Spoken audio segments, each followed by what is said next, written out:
ये लो, ये मरियम ये अपने बॉल पाँव पकड़े। पे खड़ी है, बगैर सहारे वेरी की खड़ी है, गुड।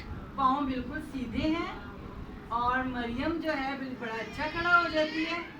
मरियम कमर सीधी करके बिल्कुल ऐसे सीधी खड़ी हो, ऐसे। यस यस, इस शाबाश। मरियम ने कोई अब बॉल दे मरियम को दोबारा, ये लें जी, ऊपर करें बॉल। ऊपर। और ये लें, बिल्कुल हाथ काम कर रहा है इसका, बाजू काम कर रहा है। मरियम अपनी टांगों में वजन डाले, पिछले 5-7 मिनट से खड़ी है ना, पिछले 7 मिनट से हल्का सा इसका प्रेशर मेरे साथ में है, इसका पूरा बॉडी वेट इसके ऊपर है। बिल्कुल कमर को सीधा करो, कमर आप पीछे झुक रही। यस यस, बिल्कुल शाबाश, बिल्कुल सीधी है ये। ऐसे कभी खड़ी हुई है?